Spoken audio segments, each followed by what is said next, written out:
창세로부터 지금까지 신실하신 주님, 오늘 이 시간 성령으로 이 자리를 채우시사 감동케 하시고 능력의 하나님을 바라보며 우리의 영혼이 기뻐 찬양하게 하여 주시옵소서.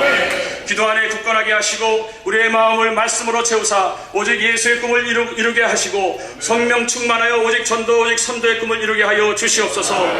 이제 5년차를 향해 나아가는 이 교회가 주님이 쓰시기를 기뻐하는 교회가 되기를 원합니다. 복음의 진리 안에 굳건한 터를 다지며 예수 그리스도의 보혈로 씻겨져서 주께 드리기에 조금도 부족함이 없는 성도들 되어 하나님의 은혜와 축복 말씀의 통로가 되기를 소원합니다.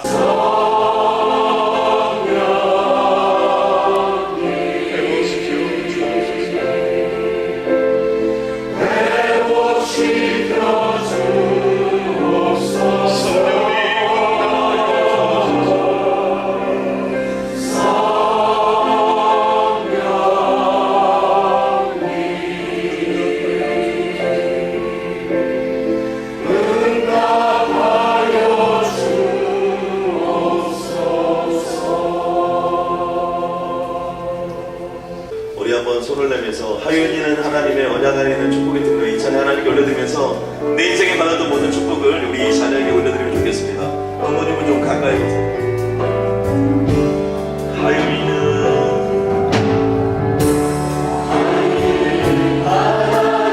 언약 안에 있는 축복의 등로, 언약 안에 있는 축복의 등로, 하윤이를 통하여서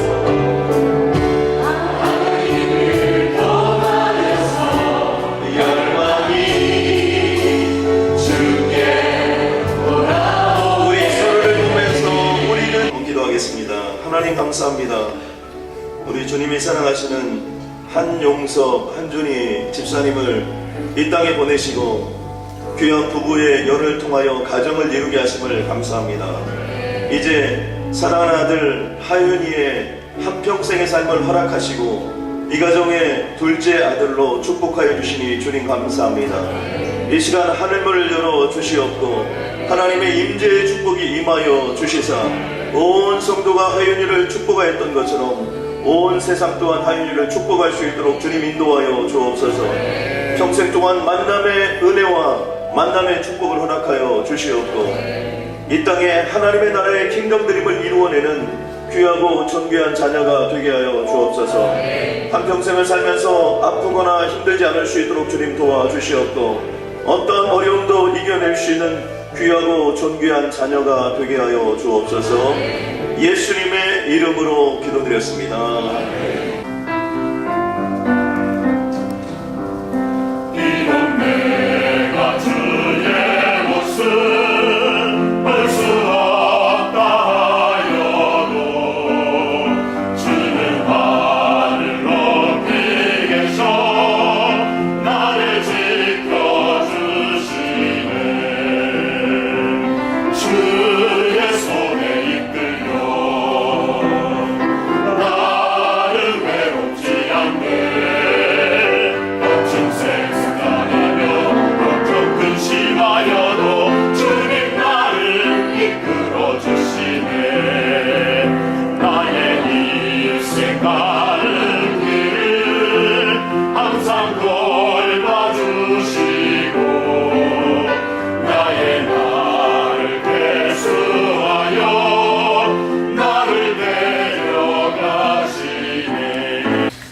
오늘 이 아침 우리가 주시는 계시의 말씀으로 받으시기 바랍니다. 10절 말씀 제가 먼저 읽도록 하겠습니다.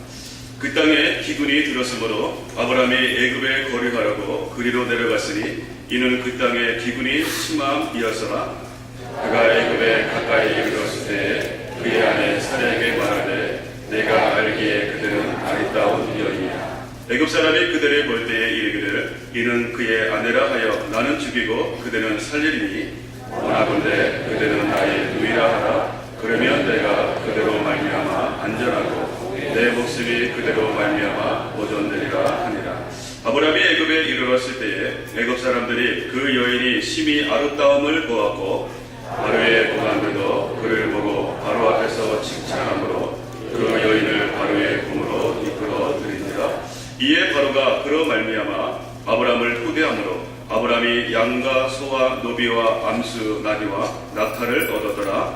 여호와께서 아브라함의 아내 사레의 일로 바로와 그 집에 큰 재앙을 내리신지라. 바로가 아브라함을 불러서 이르되 내가 어찌하여 나에게 이렇게 행하였느냐? 내가 어찌하여 그를 내 아내라고 내게 말하지 아니하였느냐? 내가 어찌 그를 누이라 하여 내가 그를 데려다가 아내를 삼게 하였느냐? 내 아내가 여기 있으니 이제 데려가라. 함께 읽겠습니다.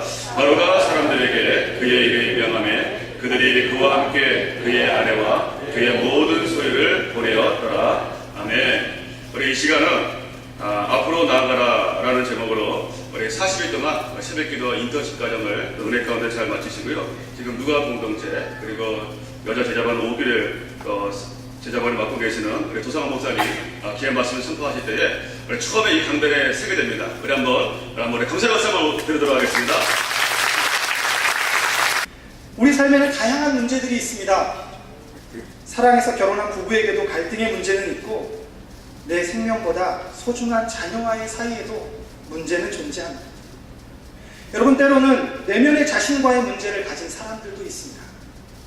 이러한 문제들에 쌓여 살아가면서 어떤 선택을 하느냐에 따라 우리를 따라오는 문제들은 적어지기도 하고 오히려 더 쌓여가기도 합니다. 이처럼 선택의 문제는 우리가 피하고 싶다고 피할 수 있는 것이 아닙니다. 만일 우리가 문제를 피하는 것으로 일관한다면 더 많은 문제들이 우리를 힘들게 만들 것입니다. 그 문제들 속에서 살아가다 보면 우리는 어떻게 라는 말을 참 많이 합니다. 그래서인지 오래전 유행한 노래가 있습니다. 나 어떻게 라는 노래. 오늘 아브라함이 난처한 상황을 생각해 보십시오. 기근의 문제를 피해 애굽에 내려갔고 그곳에서 살아남기 위해 아내를 누이라고 말했습니다. 그랬더니 애굽의 바로에게 자신의 아내를 내어주어야 하는 상황이 생기게 되었습니다. 오늘 본문 창세기 12장 11절에서 아브라함은 사라에게 이렇게 말합니다. 내가 알기에 그대는 아리따운 여인이다. 그리고 이어서 12, 13절에서 다시 이렇게 말합니다. 애굽 사람이 그대를 볼 때에 이르기를 이는 그의 아내라 하여 나는 죽이고 그대는 살리리니 원하건대 그대는 나의 누이라. 아브라함은 아름다운 아내 사라를 자신의 누이라고 말하면 자신도 살고 가족도 지킬 수 있을 것이라고 생각했습니다. 아브라함은 이것이 묘수라고 생각했습니다. 우리는 13절 하반절에서 아브라함의 생각을 읽을 수 있습니다.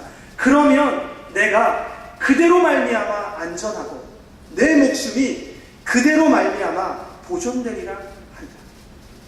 이것이 아브라함의 생각이었습니다. 더 이상 아브라함에게는 내가 하나님으로 말미암아 안전하고 내 목숨이 하나님으로 말미암아 보존되리라는 고백은 없습니다. 그러나 아브라함은 이 선택이 모두가 사는 길이라고 생각했습니다. 자신의 생각과 경험에 의존한 선택으로 인해 아브라함은 엄청난 위협에 놓이게 됩니다. 아내를 누이라 말했기에 바로의 신하들은 아름다운 여인 사라를 바로에게 데려갑니다. 이 일을 주도한 사람들은 애굽의 왕인 바로 자신이 아니라 그의 신하들이었습니다. 어쩌면 이 상황 속에서 아브라함도 바로도 사라도 모두 난처했을 것입니다. 그런데 바로는 아브라함을 후대합니다. 그리고 아브라함은 바로의 선물을 다 받았습니다. 바로는 애굽의 왕이고 신같은 존재이니 이름 없는 나그네인 자신이 바로를 상대로 무엇을 할 수 있겠나 싶어서 이 상황을 체념한 듯합니다. 바로는 아브라함에게 사라를 얻은 대가를 지불했습니다.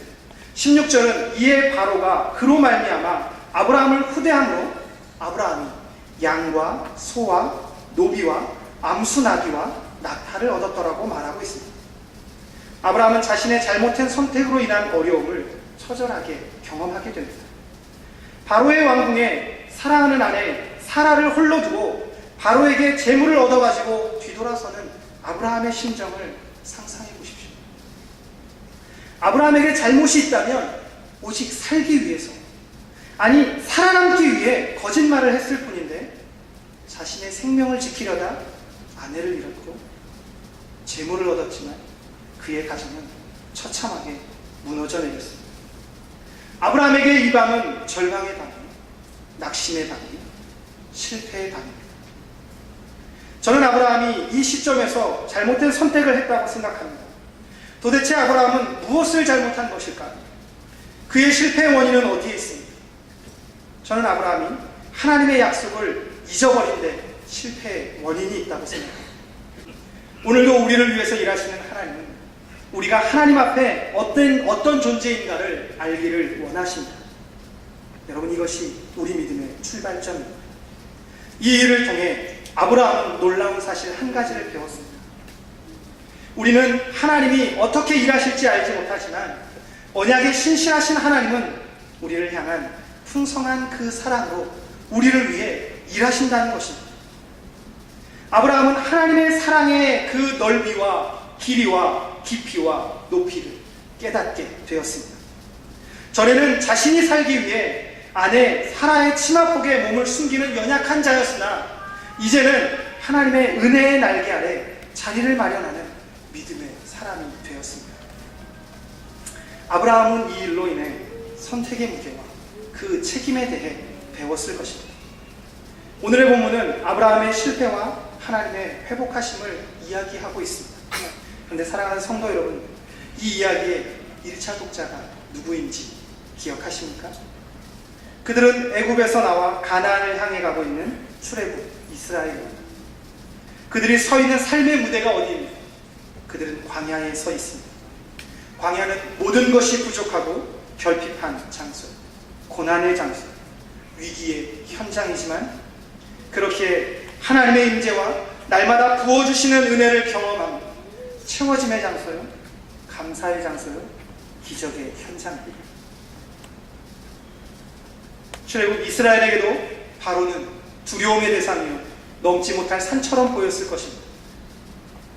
하나님은 바로를 꺾으시고 광야 가운데서 이스라엘을 돌보시며 가나안을 향해 나아가게 하셨습니다. 출애굽 이스라엘에게 광야의 생활은 결코 쉽거나 만만한 것이 아니었습니다. 광야의 생활의 어려움을 엿볼 수 있는 구절이 있습니다. 출애굽기 16장 3절입니다. 이스라엘 자손이 그들에게 이르되 우리가 애굽 땅에서 고기 가마 곁에 앉아있던 때 떡을 배불리 먹던 때에 여호와의 손에 죽었더라면 좋았을 것을 너희가 이 광야로 우리를 인도해내어 이 온 회중이 주려 죽게 하는도다. 이것이 이스라엘 백성이 모세와 아론을 원망하며 한 고백입니다. 여러분, 근데 생각해 보십시오. 애굽에서 종살이하던 이스라엘이 고기 가마 곁에 앉아 고기를 먹으면 얼마나 많이 먹었겠습니까? 여러분, 그들이 떡을 먹으면 얼마나 많이 배부르게 먹었겠습니까? 이들이 살아가는 광야의 어려움이 얼마나 컸으면 애굽에서 힘들게 노예로 살던 때가 오히려 이처럼 좋았다고 그리워하고 있겠습니까?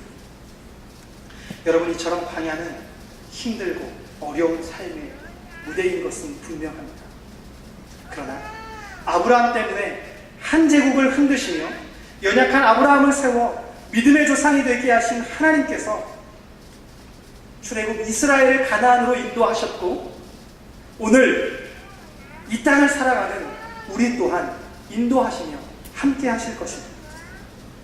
우리는 때로는 실수하고 넘어지지만 하나님의 사랑 때문에 다시 일어설 수 있습니다. 하나님의 은혜로 다시 일어서는 것입니다.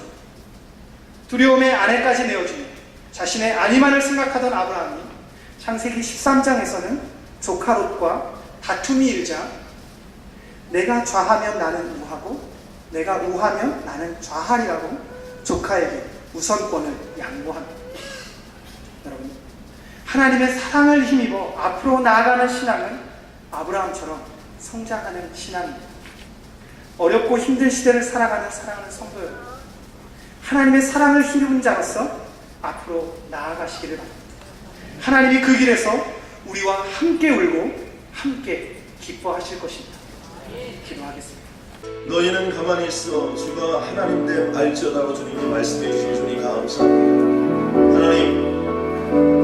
하나님을 믿고 나아갔더라면 아브라함이 더 이상 실수하지 않았을 터인데 하나님 그가 흔들림으로 말미암아 잘못된 판단과 잘못된 선택을 하였습니다. 하나님, 오늘도 우리에게 수많은 상황들이 있지만 하나님, 주께서 우리를 사랑하여 주셔서 여기까지 인도하여 주신 줄로 믿습니다. 하나님, 우리의 남은 생에도 주님께서 가장 귀하고 복된 길로 인도하여 주실 줄로 믿습니다. 하나님이 우리의 피난처이오니 바로에게 우리의 인생을 맡기지 않을 수 있도록 주님 도와주시옵고, 세상의 물질에, 세상의 돈에, 사람들에게 아버지 하나님, 내 안락에 있는 곳에 내 영혼을 맡기지 아니하고 오직 하나님만 내 인생의 피난처로 삼고 나아갈 수 있도록 주님 인도하여 주옵소서. 하나님, 도상한 목사님의 한평생의 생애를 흠양하여 주시어서 하나님의 귀한 존귀한 사역자로 불러주시니 참으로 감사합니다. 성령 하나님의 위로 충만 역사하심이, 하나님, 아브라함이 실수했던 것처럼 바로를 따라가는 인생이 아니라 이제 하나님을 나의 피난처로 삼고 나아가기를 소원하는 사랑에 속한 모든 성도님들과 자녀들과 생업과 비즈니스와 남은 생의 위에와 특별히 동사원 목사님의 가정 위에 이제부터 영원토록 함께 하시는 하나님의 신실하신 축복이 온전히 임하길 주님의 이름으로 간절히 축원하옵나이다.